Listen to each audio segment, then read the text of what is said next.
नमस्कार, मी प्रमिला झांबरे। तर गुरु पौर्णिमा विशेष मी हरभऱ्याच्या डाळीचे लाडू बनवणार आहे। तर बघा, ही 2 तास मी हरभरी डाळ पाण्यात भिजवली, भिजवून घेतली।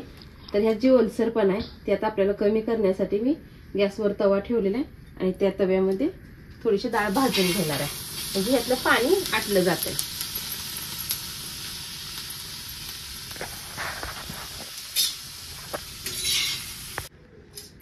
तर बघा, डाळ मी भाजून घेतले, म्हणजे पाणी ह्यातलं आटूस तरच मी ही केले, जास्त वेळ नाही भाजलेली, कोरडं होईपर्यंत। आता हे काढून घेते एका ताटामध्ये। आता आपल्याला ह्यातलं पाणी आटवायचं होतं। आता आपल्याला हे थंड झाल्यानंतर बारीक करून घ्यायचे डाळ। तर बघा, थंड झाल्यानंतर मी डाळ वाटून घेतलेली आहे। तर अशा पद्धतीने वाटले। तर आपण ह्याला आता तुपामध्ये भाजून घेऊया। तर मी गॅसवर तूप ओतून घेते। तर अर्धी वाटी तूप ओतून घेतलेलं आहे। सगळं डाळीचं वाटण केलेलं आहे तुपामध्ये आपल्याला टाकून घ्यायचं आहे भाजण्यासाठी।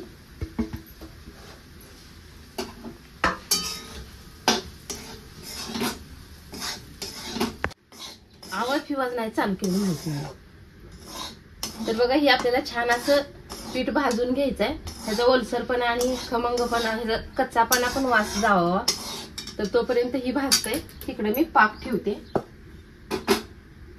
तर 1 वाटी मी हरभऱ्याची डाळ घेतलेली, थोडी कमी साखर घेतलेली,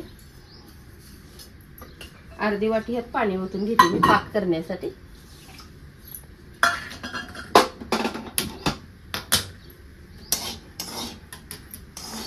तर बघा, 5 ते 7 मिनिट लागलेलं हे पीठ भाजण्यासाठी।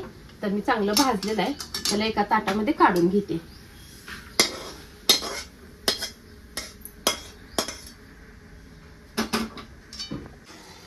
तर आपल्याला 1 तारी पाक करायचा आहे। तर ही विलायची जायफळ घेतलेली, ती पण त्यात टाकून घेतली। थोडासा एक पिवळा कलर घेतलेला आहे मी, ती पण ह्या पाकामध्येच टाकून घेतलंय।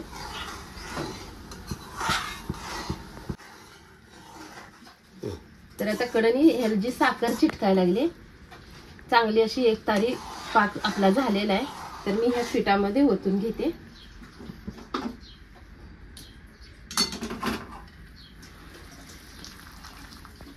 तर थोडा थोडा ओतते मी, एकदा सगळा ओतत नाही।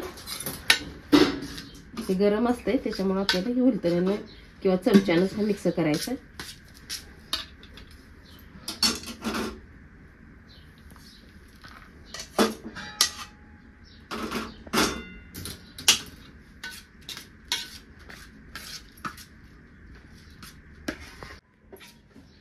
तर बघा, ह्यात मी पाक ओतून घेतलेला आहे। तर 1-2 मिनिटं मी थंड करण्यासाठी ठेवणार आहे, मग लाडू वळायला घेते।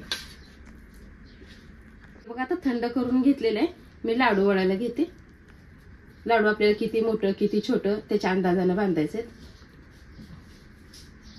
तर बघा, किती छान असा एक लाडू तयार झालेला आहे। तर मी आता दुसरे सगळे लाडू तसेच बनवून घेते।